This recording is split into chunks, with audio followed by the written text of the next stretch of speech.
Kritika Suryavanshi. Bulletin की शुरुआत करते हैं। 2024 लोकसभा का चुनाव कैमूर जिले में आखिरी चरण में यानी 1 जून को होना है। ऐसे में जिले के कई जगहों पर बनाए गए एसएसटी पॉइंट पर वरीय अधिकारियों के आदेश पर वाहन जांच किए जा रहे हैं, जिसके तहत अब तक कुल 7,33,000 रुपए जब्त किए जा चुके हैं, जिसमें रामगढ़ थाना क्षेत्र के एसएसटी पॉइंट से पुलिस ने 3,50,000 रुपए जब्त किए, जबकि NH 2 पर पछागंज के पास रोहतास और कैमूर की सीमा पर बनी जांच चौकी पर वाहन जांच के दौरान पंजाब नंबर की गाड़ी से 3,83,000 रुपए सीज किए गए। वहीं रामगढ़ थाना क्षेत्र के जलदाहा SC/ST पॉइंट से पुलिस ने 3,50,000 रुपए जब्त किए, लेकिन पकड़े गए रुपए के बारे में अपराधी स्पष्ट जानकारी नहीं दे पा रहे हैं। इसलिए रुपए को जब्त कर वरीय अधिकारियों को सूचित कर दिया गया है और पुलिस आगे की कार्रवाई में जुटी हुई है।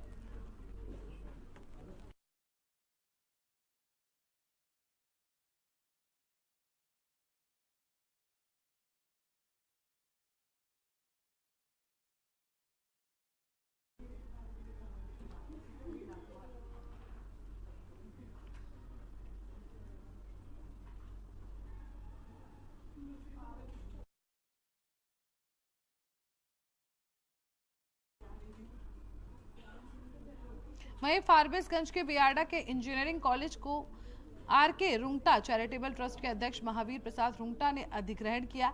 अधिग्रहण के बाद रुंगटा ने एक कार्यक्रम में रुंगटा इंस्टीट्यूट ऑफ टेक्नोलॉजी परिसर में हनुमान मंदिर और नए भवन निर्माण की आधारशिला रखी। वहीं आयोजित कार्यक्रम में समाज के प्रबुद्ध लोग शामिल हुए, जिन्होंने RK रुंगटा चैरिटेबल ट्रस्ट की ओर से फारबिसगंज में विश्व स्तरीय सुविधा युक्त इंजीनियरिंग कॉलेज के निर्माण को लेकर आभार प्रकट किया और रुंगटा समूह से जुड़े शख्सियतों का अभिनंदन और स्वागत किया। वहीं इस मौके पर ट्रस्टी के सदस्यों ने परिसर में वृक्षारोपण भी किया। इसके साथ ही ट्रस्ट के अध्यक्ष महावीर प्रसाद रुंगटा ने उच्च शिक्षा के लिए इस संस्थान की तरफ से बेहतर सुविधा दी जाने की भी बात कही।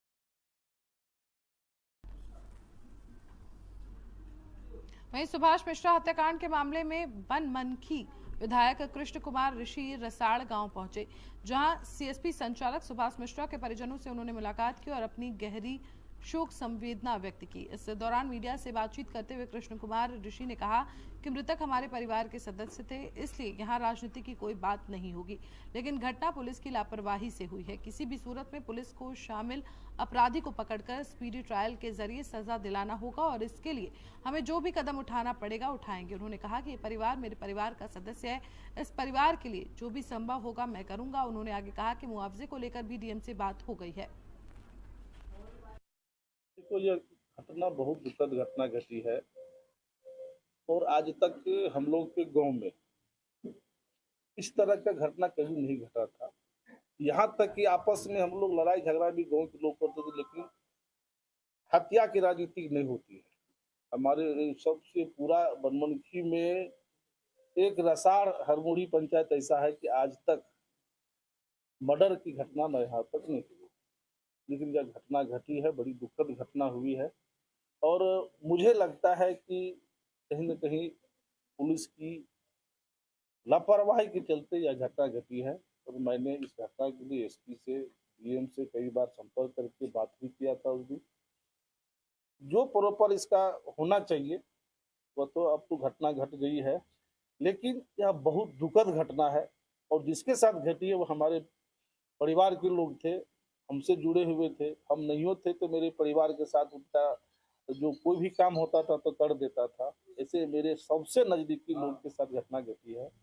हमसे बेसी और मर्माहत कौन हो सकता है। सर, घटना ना घटे इसका क्या पहल की जाए? देखिए, घटना न घटे इसके लिए तो हम हैं कि सबसे बेसी ये है कि यहाँ घटना घट गई, मेरे लिए चुनौती है। हिसार के लोगों के लिए घटना घट गई, मेरे लिए चुनौती है और मैं इतना प्रयास करूंगा फिर पुनरावृत्ति नहीं हो। अगर इसी तरह का कोई बात नहीं हो, और मुझे SP से इस तरह का आश्वासन भी मिला है, DM से आश्वासन मिला है, तो उन्होंने कहा है कि रास्ते में हम पुलिस फाँड़ी का व्यवस्था करेंगे और उसके लिए अगर उसको कोई आवश्यकता होगी घर उर बनाने का तो मैं स्वयं हूँ, सक्षम हूँ, मैं बना दूंगा, इसके लिए कोई अति नहीं है। सड़क मार्ग पर एक भी गश्ती गाड़ी देखने को नहीं मिल रही है घटना के बाद। नहीं, घटना के बाद तो पुलिस गाड़ी थी, लेकिन आज हम तो अभी रिव्यू नहीं किए हैं, लेकिन पता लगा लेते हैं कि हमने डीएसपी के वो बोले हैं कि हम बनबनखी पहुंच रहे हैं। इस किसी परिस्थिति में जो क्रिमिनल है उसको अविलंब सॉर्ट आउट करे, और हमको डीएसपी आज भी आश्वासन दिया है कि हम 90% परिस्थिति में आ गए हैं। वहीं बिहार की 40 लोकसभा सीटों में बक्सर लोकसभा सीट भी काफी चर्चा में है। यहां से पूर्व कृषि मंत्री सह आरजेडी प्रत्याशी सुधाकर सिंह पर तंज कसते हुए बिहार सरकार के श्रम संसाधन मंत्री संतोष सिंह ने एक बड़ा बयान दिया है, जिसमें उन्होंने सुधाकर सिंह को कलयुग का ताड़का बताया है। उन्होंने कहा कि देश के यशस्वी प्रधानमंत्री नरेंद्र मोदी जी अपने उम्मीदवार मिथिलेश तिवारी को कहकर भेजे हैं उसका वध करना है।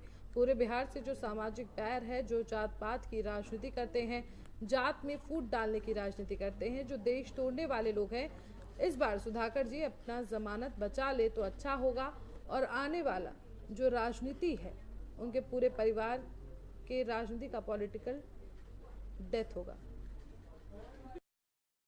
जो उनका आका है, उनके जो परिवार के, उनके पार्टी के मत कहिए, परिवार के जो उनके नेता हैं, उन नेताओं का जो चरित्र है पब्लिक सब जान चुकी है। सुधाकर जी अपना जमानत भी नहीं बचाएंगे और 2024 के बाद दूर दूर तक बिहार के राजनीति में कोई परिवार उनका नहीं दिखेगा, उनका पॉलिटिकल डेथ हो जाएगा।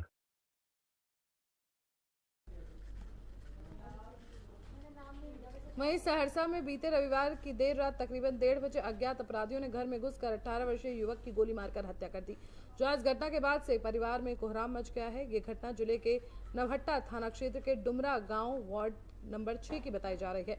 सूचना मिलने के बाद पुलिस घटनास्थल पर पहुंची और मामले की जांच में जुट गई है। जानकारी के मुताबिक मृतक की पहचान नवहट्टा थाना क्षेत्र के डुमरा गांव वार्ड नंबर 6 निवासी नरेश कुमार वर्मा के बेटे अभिषेक वर्मा के रूप में हुई है। मृतक अभिषेक वर्मा 3 भाइयों में सबसे छोटा था।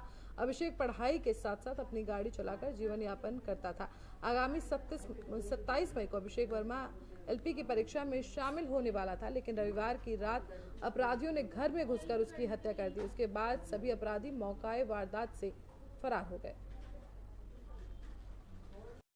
अभिषेक कुमार है, पिता नरेश कुमार वर्मा, जो कि डुमरा थाना नवहट्टा के निवासी है। गोली लगने से उनकी मृत्यु होना बताई जा रही है।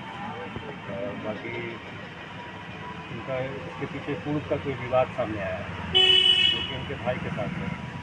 इस पर भी छानबीन चल रही है और कांड दर्ज कर अगली कार्रवाई की जाएगी। अभी तक किसी को हिरासत में लिया गया? एक को लिया गया है।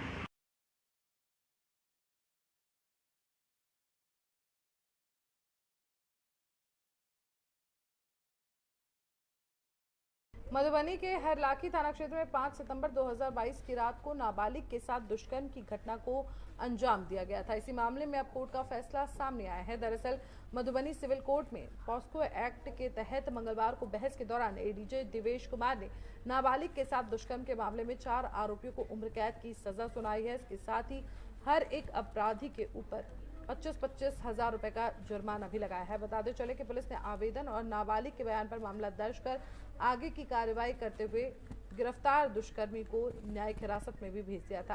न्यायालय ने दर्ज मामले को लेकर सुनवाई के दौरान चारों दुष्कर्मी को दोषी मानते हुए सजा सुनाई है।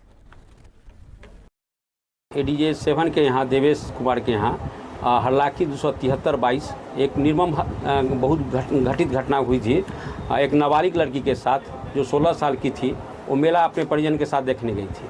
वहाँ 4 लोग जो उसको स्कूल के बगल में स्कूल का छत था, वहाँ पर ले जाकर गैंगरेप करता है। फिर वो लड़की हल्ला करती है, जिसमें उसके बाद उसके परिजन आते हैं और चारों अभियुक्त गिरफ्तार होता है। उसी केस में आज सारे अभियुक्तों को, 4 अभियुक्त थे, उसको सारे को लोगों को आजीवन सजा हुई है 376D और 4 पॉक्सो एक्ट में। इस साथ इस बुलेटिन में इतना ही। देश और दुनिया की तमाम बड़ी खबरों के लिए देखते रहिए एन भारत।